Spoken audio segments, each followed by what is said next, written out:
Okay, we'd like to welcome you to our RDA meeting today, which is August 25th, 2020. Well, that 2020 is going to be a infamous year.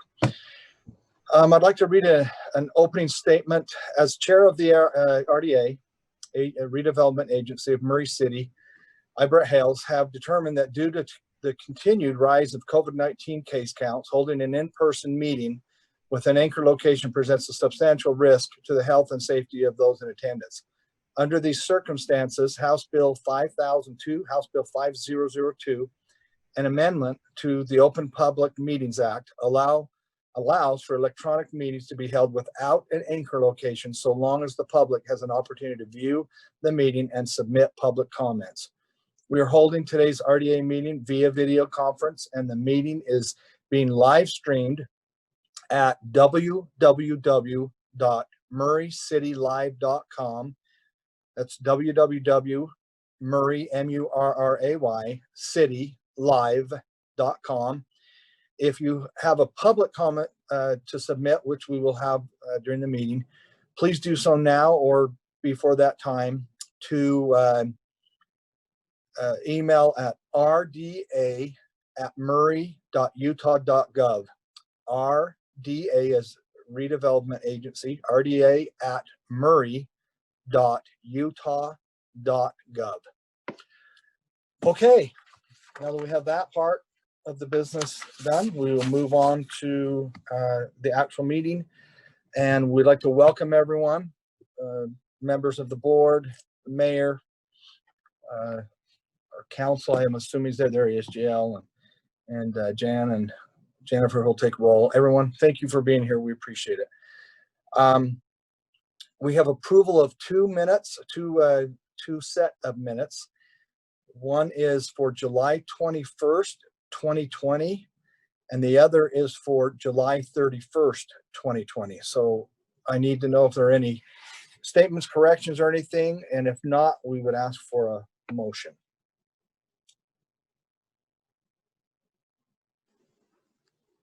Okay, Brett, I will move approval of the RDA minutes for July 21st and July 31st, 2020. Thank you. I will go ahead and second that. Okay, thank you, Diana Rosalba. Jennifer. Ms. Martinez. Aye. Mr. Cox. Aye. Ms. Dominguez. Aye. Ms. Turner. Aye. Mr. House. Aye.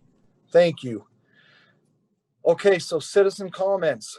Again, I'm going to send mention the email again. rda@murray.utah.gov. That's rda@murray.utah.gov. Melinda or the Mayor Camp, do we have any emails or any comments for the citizen comments? Not received any. Okay. No. All right. Thank you. We'll move on to number 3, discussion and consideration of a resolution of the RDA, the Redevelopment Agency of Murray City, adopting amended and restated bylaws. Melinda Greenwood. Okay, Jay, could you allow me to share the screen?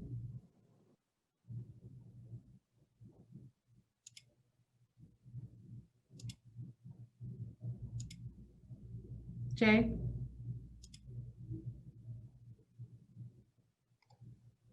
Yeah, just a minute. Okay, working on it.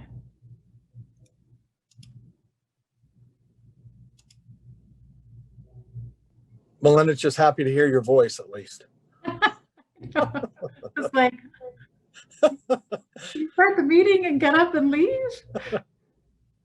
Okay, here we go. Okay, thank you for your patience, everyone. So I thought I would just go section by section of the bylaws. And if you have any questions, go ahead and just bring them up and we can discuss them as a group. But we were able to put our hands on some bylaws that were last amended and adopted in 1990.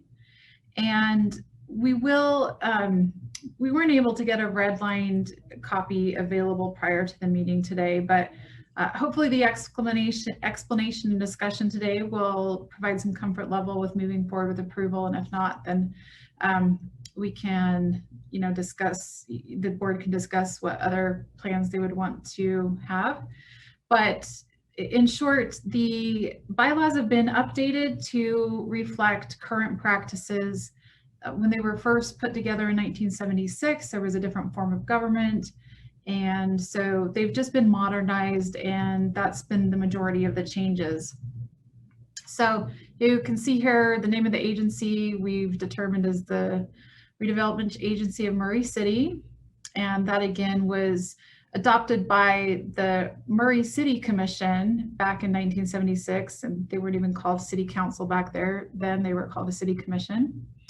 The purpose of the agency just states that we are to provide a redevelopment plan that will take action and will revitalize, upgrade and develop certain areas of the city. That's consistent with what was put in the last round of bylaws in 1990. The governing board, section 1.3, just discusses as is consistent with the strong mayor or the mayor council form of government, that the board of directors is also the same members of the city council. And each of you have one vote, and the policy making powers of the agency are vested in the board. And then again, with the mayor council form of government, the executive director serves as the executive director and exercises the executive powers, the administrative powers of the RDA.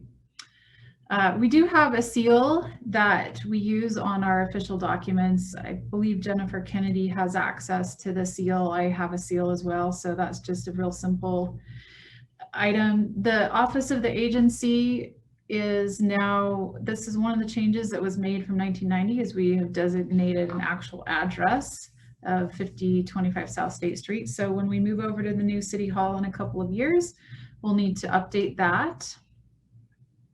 We also just clarify and specify that the fiscal year of the agency is from June 30th to, or from July 1st through June 30th.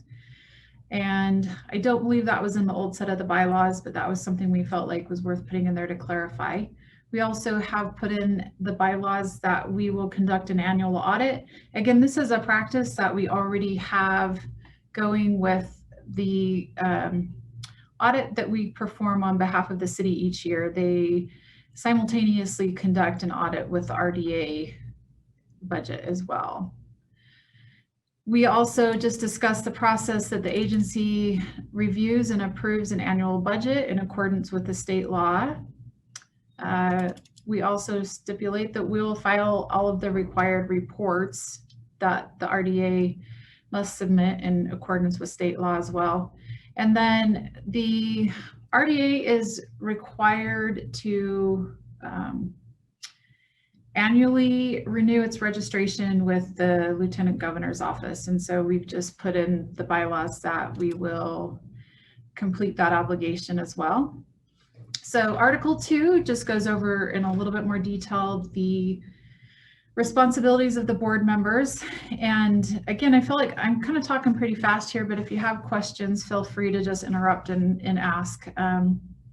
So the board members just says that you may submit information and recommendations based on the agenda items at the board meetings. And this just kind of formalizes the business that we conduct each time we hold a public meeting. So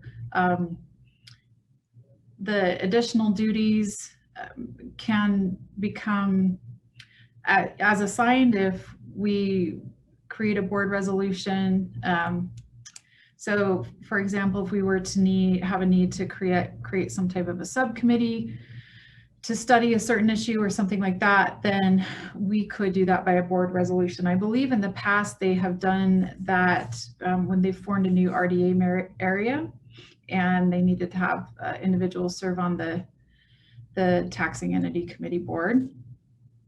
You're also, board members are entitled to reimbursement if you needed to travel for the board, either reimbursement or the RDA would pay for that. So any officials' responsibilities that incur charge, we would reimburse for that. We also state that the code of conduct, the board members will abide by the same code of conduct that the Murray City Ethics and Standards of Conduct Ordinance has already established. We may, given the nature of the RDA board, we may in the future want to adopt additional policies, and the section 2.4 gives us the opportunity to do that as well. The third article talks about the board officers and just states that each that the board will elect a vice chair and a chair. And the next section here talks about they'll be elected at the first regular meeting in January. And then they're a 1-year term. And then it stipulates what the process would be if the vice chair or the chair were to resign. So if the chair resigns, the vice chair assumes the chairship. And then at the next regular meeting, the board would elect a new vice chair. So the chair presides at all the meetings, as we've been having Chair Hales do. He's knocking it out of the park today. He was more prepared than I was. So, and then we just identified those meetings are the organizational meetings, regular meetings. We held a special meeting on July 31st to discuss the OR sampling meetings. So just stating that the chair would conduct those meetings. And also the chair can submit recommendations and any information as the chair to the items concerning the agency business. The vice chair performs the duties of the chair in his absence and or resignation, etc.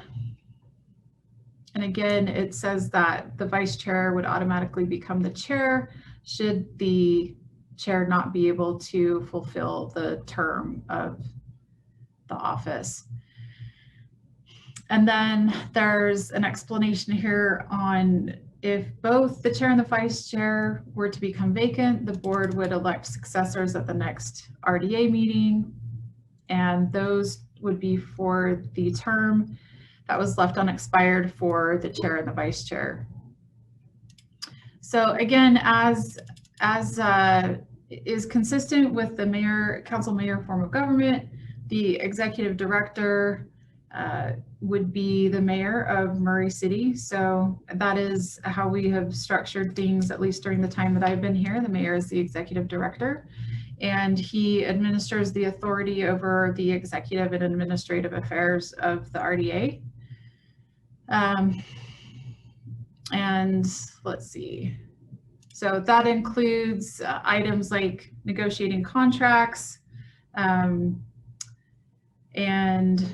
signing those contracts, resolutions. The executive director implements then the resolutions and the directives that have been properly adopted by the RDA board. And it is also expected the executive director will regularly attend the RDA board meetings, and the executive director can delegate duties to the deputy executive director, which is currently me. And then section 3.7 talks about the director of Community and Economic Development will serve as the Deputy Executive Director for the RDA. So the next section, Article 4, gives a little bit more information about the agency officers. And the city recorder will serve as the secretary. The secretary is the one that keeps the official minutes and documents of the agency. That currently is Jennifer Kennedy. So that's, again, something that is just status quo. The treasurer will serve as the treasurer from Murray City. So we keeping consistent again with the form of structure that we have within the city is mirroring that of the RDA. The city attorney will also serve as legal counsel. The financial officer of the RDA will be the director of finance. And then we have other employees who will also serve roles for the RDA as needed, including purchasing, public relations, accounting, and those types of services. Then Article 5 goes over a little bit more detail in meetings and just specifies this is would be consistent with the Utah Open Public Meetings Acts, but the agency meetings shall be open to the public except for any closed door meetings that we would need to have. The powers of the agency are vested in the board of directors, and 3 members have to be present in order to have a quorum, and then action may only be taken by the board of directors upon a positive vote of the majority of those present. So in theory, we could have only 3 members present. That would be 3 of 5. That would be a quorum. And then as long as a vote was at least 2 to 1, they could take action on an item at a meeting. So we discussed the... Melinda, can I ask you something real quick? Yeah, please. Is there anything that's similar to the council at all on that, where you said, is there any like a majority vote that needs to take place for any action with the RDA? Yeah. Like when I say majority, I can't think of the word terminology I'm trying to say. The like say all 5 were there and it needed 4 of the 5 for something. Is there anything that requires that for any changes?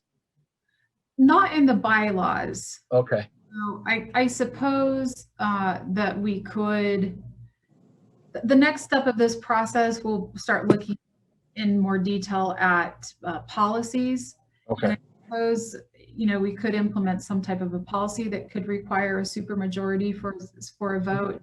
That's the word I was, and I'm not asking for that. I was just wondering, because I know there's a few things on the council that require that. So I was just curious. So Yeah. So that, and I may be incorrect on that with the council, it just seems like we have something on there. Maybe it's a veto type of a thing. I can't remember. Anyway, okay. You answered my question. Thank you. I think Hey, it's Brett? also- go ahead. Yes. Go. Brett, I think you need, on the council, I think what you're referring to is you need 3 votes, which would be a majority, regardless of how many people are there, if I'm not mistaken. Okay. Gia, correct me. Right, I was gonna say, in our form of government, we have to have at least, what, 4 members or 3 members to have a quorum for the council? Yeah, it's 3, and that, so it says here, the powers of the agency shall be vested in the board, 3 members constitute a quorum, and then action may be taken on a positive vote of majority of those present. But I think Chair Hills, you may be thinking of, I believe that in order to go into a closed session, you do have to have a supermajority vote of the council. So that would be 4 out of the 5. So That's what I'm thinking. That may be what you're referring to, and that would be in the Open and Public Meetings Act. So Okay. that would already be codified and applicable to the RDA. But Perfect. yeah, that's probably what you're thinking of. That is. That's exact. Thanks, Melinda. That's it. No problem. So we go on. Section 5.3 just discusses that we have regular meetings. We schedule those annually, and we will publish that schedule in January of each year. That's common practice with what we do. And then it states that we may change those regular meetings. We just have to post an official notice. And also we do have the ability to call special meetings. And again, that's what we did last month with the July 31st meeting to discuss the ore sampling mill, the TIF agreement for that group. So we would just do that in conjunction with what the state law requires, which is we have to post an agenda at least 24 hours prior to the time of the meeting. And then again, we would follow an agenda. So if there was an item that wasn't on the agenda, we wouldn't consider anything for action.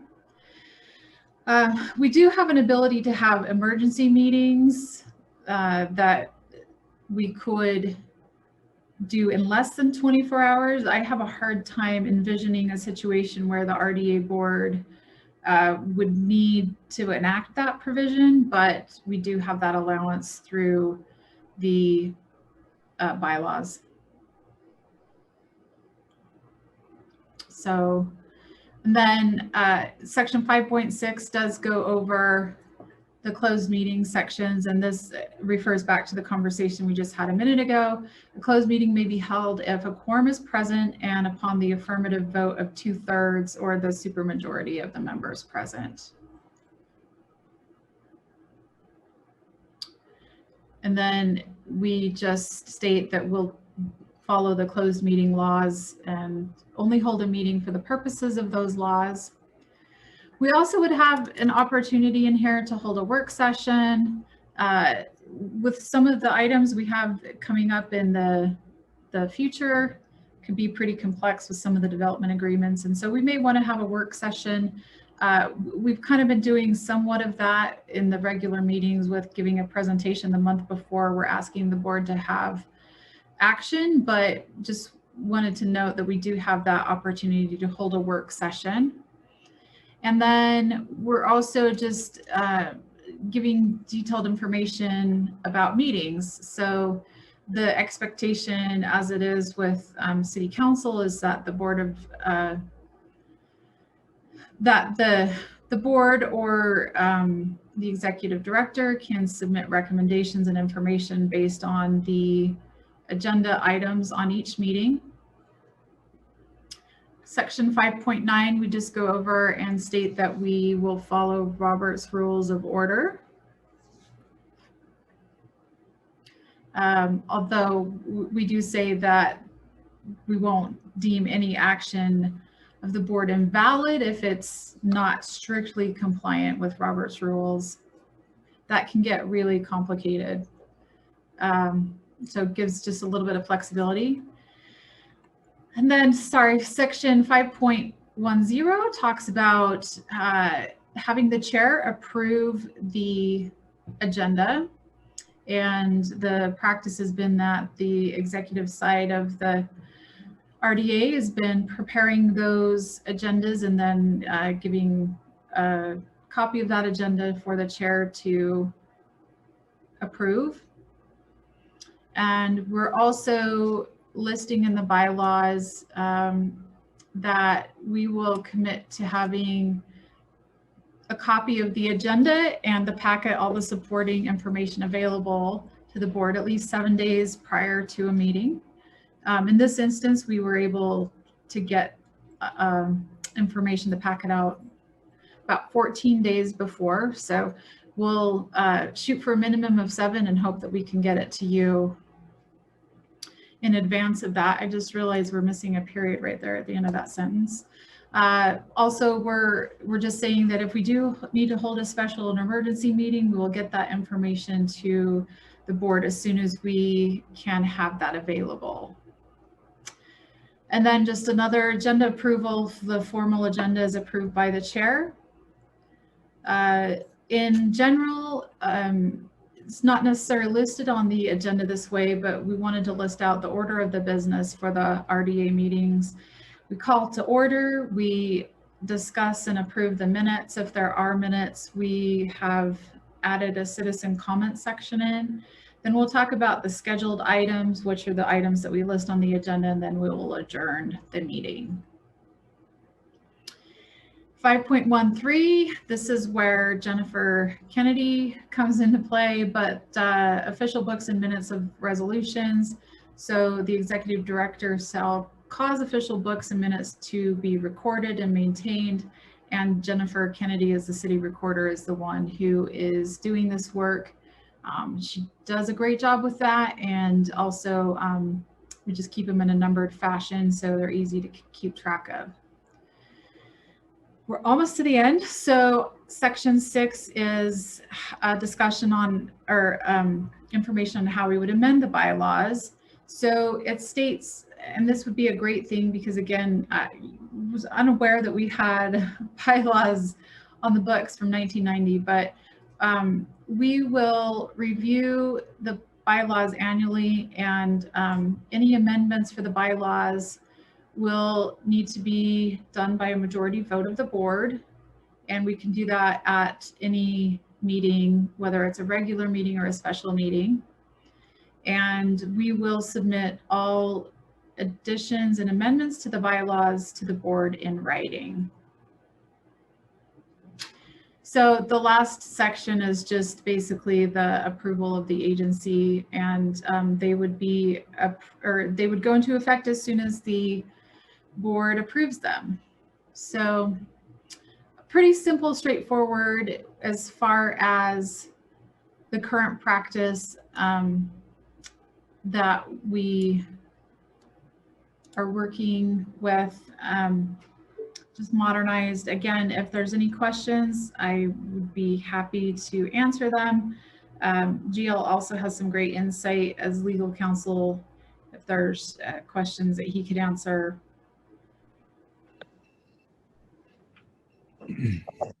The only thing I saw on that was, and I'm kind of having fun with you, it said Brett D. Hales. Is that for Brett Dale Hales? You know, Dale gets his name in on there somehow. I know it because it's Alan, but we'll put Brett Dale. Okay. Look at Dale. Brett A. Hales. Well, you also said that in 2 years when we're in the new city hall, are you sure that cell tower will be moved by then? We will only be in the new city hall if the cell tower is moved. Linda? Yes. Okay. My concern, and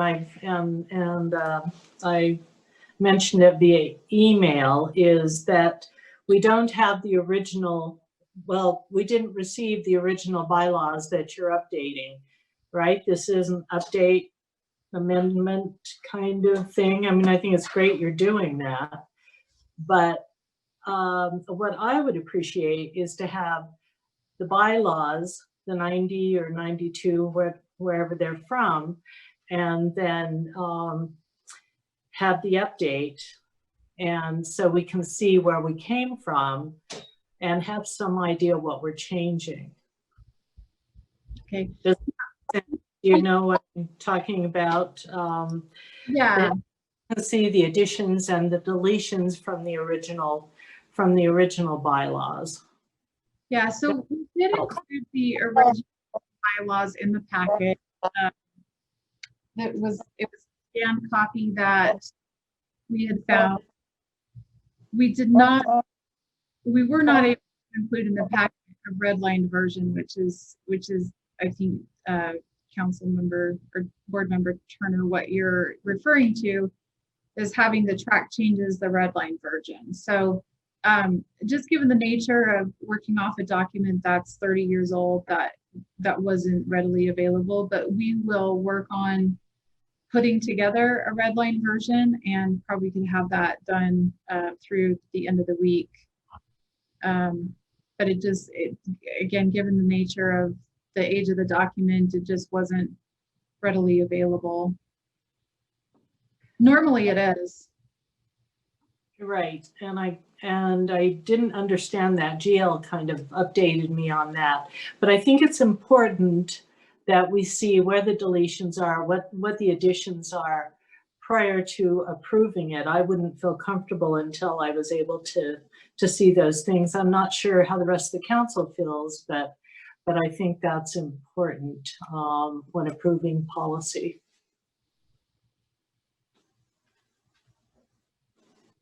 Any other comments? Am I the only one that? No, I think Kat's going. Yeah, I was going to say I read through the old version, the 90s one that was included, and I kind of tried to do side by side, and it is, I mean, less convenient, definitely, but from what I could tell, it looked very, very similar, updated language to what we're using, but unless I'm missing something substantial, I didn't notice any fundamental alterations in the process. Caleb, Well, do you want to go first? Go ahead. Dale, Rosalba, were- did you? Oh, yeah. Sorry, go ahead. Sorry. I just saw Dale on not muted. I wasn't sure if he was going to say something. Okay. No, ladies first. Thank you, Dale. I went through both as well, and you know, there is a lot to know what the history was behind the RDA, and as a new council member, I'm still learning the processes and procedures. But with that said, I also know I'm not the only one, and along with administration, learning what the RDA needs to do in its function as well. So I would like to take some more time with the new bylaws and not do an immediate update to this, given that we all are kind of learning, and that's just my opinion. But with something as significant as this, we already have bylaws in place that are from the 90s. They're not updated. I know, I understand that, but it would just give us some time to really look at it and dive deep into it. And I think we all kind of went through it and said, okay, yeah, that's great, that the verbiage is great, but there's things in terms of our role, administration's role, that we can learn from and that we can better understand. And it's just mostly for me is to better understand the processes and procedures before we get into policy with the bylaw. That's my feeling behind it. I would like to kind of just delay on this a little bit longer, not forever, maybe in the next month or so, and then just take a little bit more time. There's things that we can learn from, even from state code, other forms of government that are like ourselves, on how they function, the RDA. Right now, it's your role, Melinda, to kind of help guide us in that. But in other structures of forms of government, there are specifically people who play the RDA head in this role, right? I mean, it's a whole entity outside of our form of government. I mean, our board and the executive board as it acts like as a nonprofit, and then their role is, I mean, this is just kind of the idea, and their role is to oversee everything within the RDA. So it's just for me, it's understanding where we came from and understanding the processes. And I would just like a little bit more time on that and a little bit more research. Yeah. Oh, sorry, mean- Dale, go ahead. Oh, I'm sorry, buddy. We've had, so, you know, Brett and I went through these as well, and there were changes made by GL and Melinda, and we approved to bring these forward. This is a new document. It's an updated document, but if there's something that's not there, we've been since 1990 without an update. So another month isn't going to matter one way or another. We need to feel comfortable with it, but I have confidence in this document. If we can improve it, we can improve it. But a month one way or another won't make any difference if it makes the council more comfortable, in my opinion. Go ahead, Diane. Okay. And I agree, and it would help me. And also if we had a copy that showed the deletions and, you know, how to compare and contrast. That's the way I'm used to updating policy. And so I just think it's more professional, makes more sense, because then I know what I have an understanding of what it is I am, you know, approving and what's being updated. And if there's something that that I need to be aware of that I'm not, it would be helpful if we had a version that reflected that as well. Thank you. Okay. Well, so we were going to make we're going to vote today. So if we're not going to vote, or excuse me, we need to vote. So we need to either say that I need a motion one way or the other, I guess is what I'm saying.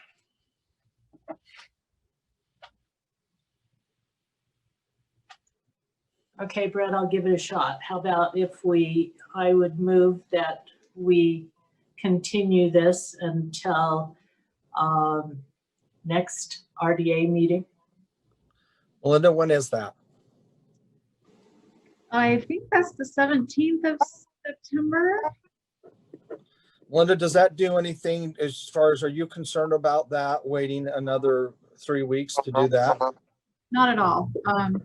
Okay. So section that's, I think, in planning. So the next RDA meeting would be on September 15th. And we can certainly a track changes version out to the board as quickly as possible. And we'll, you know, definitely make a note that's the preference for the format. And we'll just go from there. So I think that's fine. No rush on that. Okay, before I get a second, I want to ask the mayor. Mayor, are you okay with that? Sure. Take another month or two, whatever makes you comfortable.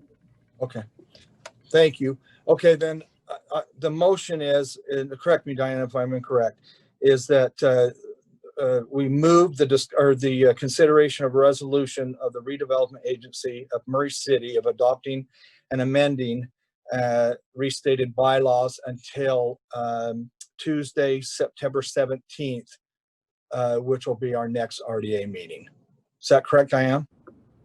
Yes, sounds good. Is there Okay. anything, Melinda? What's that? It's September 15th. I apologize. Okay.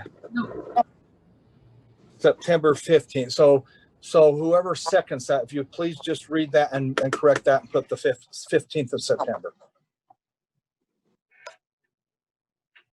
I will go ahead and second that we hold the next, or move this to the next RDA meeting of September 15th. Great. Thank you. Jennifer? Ms. Martinez, There seems to be no harm in using the same bylaws since I was 5. So I will say aye and look forward to looking at the other document. Mr. Cox, I agree. Aye. Ms. Dominguez, Aye. Ms. Turner, Aye. Mr. Helms. Aye. Thank you. Now, Kat, did you say since you were 5? That's right, sir. Oh, she made me sound old when she said that's right, sir. Well, All right. the original bylaws are as old as me. Yeah, I love that. That is sad. I was married. Ooh, I don't even like talking about that. Okay. Anyway, okay. Thank you. I appreciate that. Yeah, Diane. I love it. All right. Thank you so much. Okay, next, Melinda, on our updated projects. okay, well, I'm not quite as young as the other 2 board members, but I was in junior high when they were adopted last. So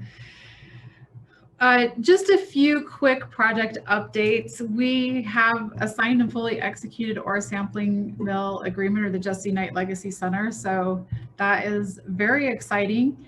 The first step in the process with that is for them, the ore sampling mill folks, to get the cost to us on how much they've already spent. So I'm working with Bart Warner and his group to get those costs for the cleanup that they've already, the work that they've already done over there.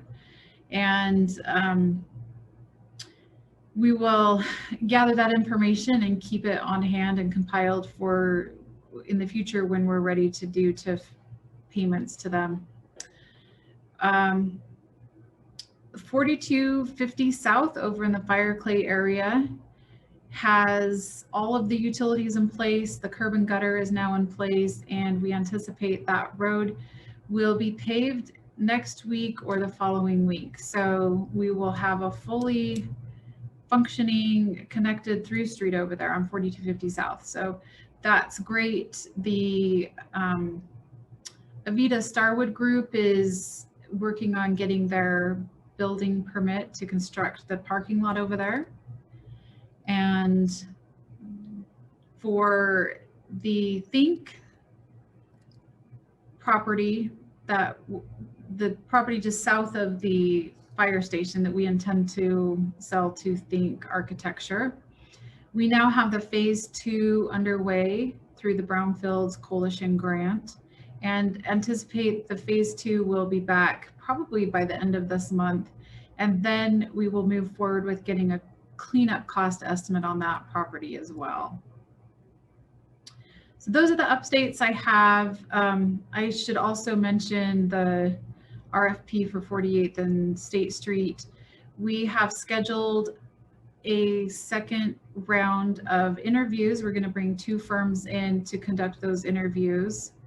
And that information, as far as the top 2 firms, will be public shortly, but it isn't at this time. So we'll get the information out to the board when that gets posted through our RFP process as to who the top 2 firms were selected. But we anticipate doing those interviews on, that's why I was confused, the 17th. So September 17th, we'll bring both of those firms in. And what I mean by that is we'll be doing an electronic meeting, a video conference meeting. And we're working right now to refine the scope of what we want the firms to present to us in those meetings with the committee. And then hopefully at the end of that day, we'll have a clear winner of who we want to move forward with.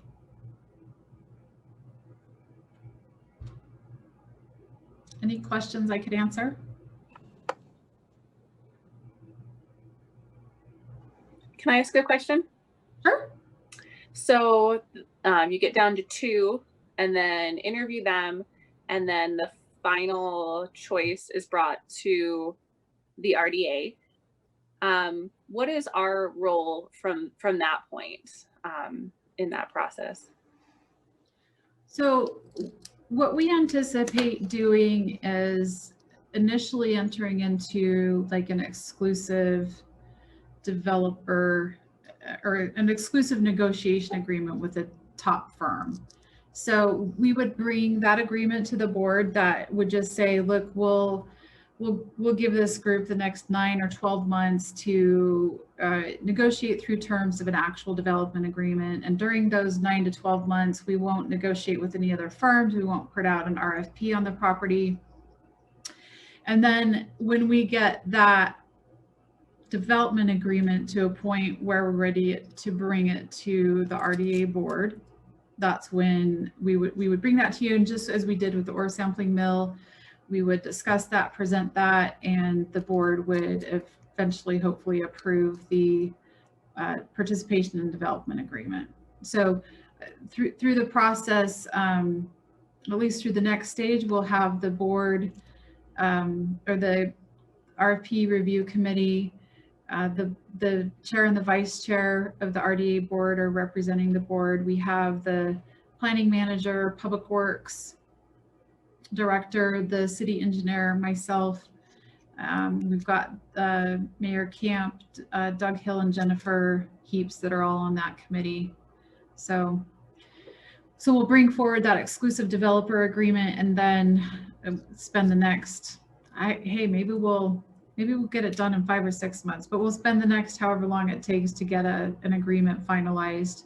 Something that would meet the MCCD code that's already in place, that would work with the utilities and everything that we need to consider over there, some of the more technical aspects, and bring that back to the board.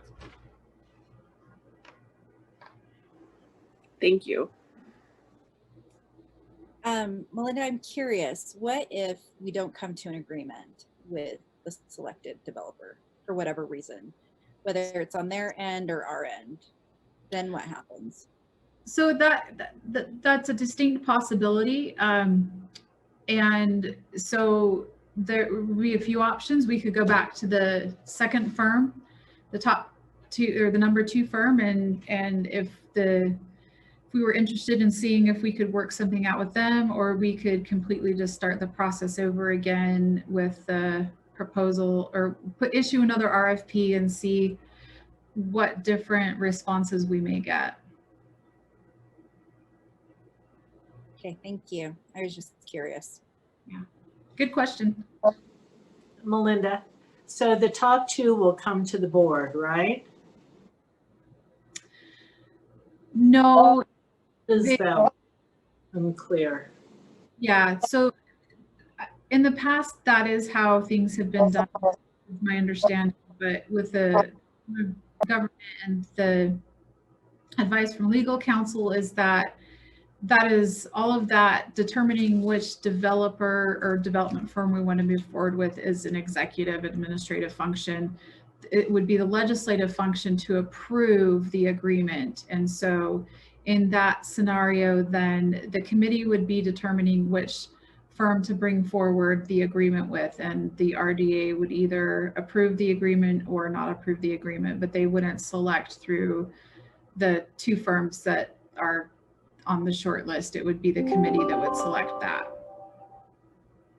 Oh, okay. Okay, I wasn't clear about that because I thought you brought two to the board, but That's how I had initially. but it's only one then. Yeah, but I had initially anticipated we would go through the process that way, but again, with the clarification from legal counsel, they determined that really is an executive administrative function to select a single firm, and it would be the RDA policy or the RDA role to move forward with an agreement, approve or not approve an agreement.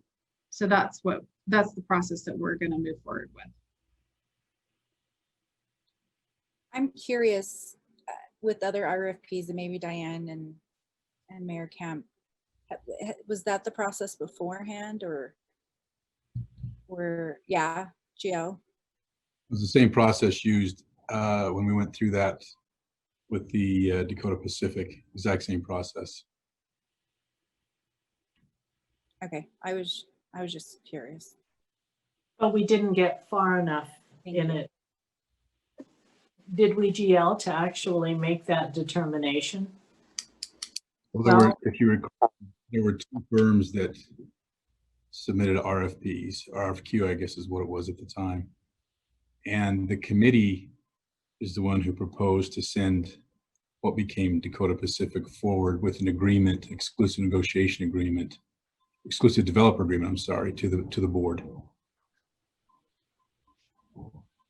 Oh, okay. It's been a while. Consistent process.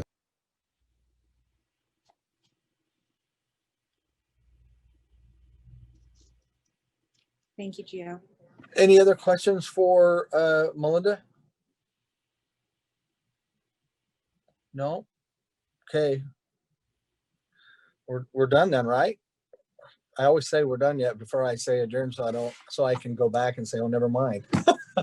Okay, so it looks like we're good. Well, thank you everyone, and we're looking forward to those results on the RFP. Is that RFC P, correct? You said Q, and then I was thinking that's right. That's what they used to be. Okay.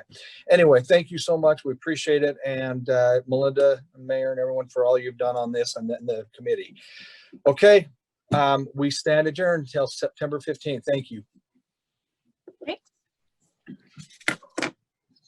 Hi, everybody. I just wanted to let you know that we will stay on this same meeting for Committee of the Whole, and we start at 4:15. So just come back a few minutes early. As in like 5. Thanks. Yeah. Thanks. And Jan, we'll transfer the hosting to you. Perfect. Thank you. Welcome. Thanks. Can you stop the recording? Yeah, we'll stop the recording.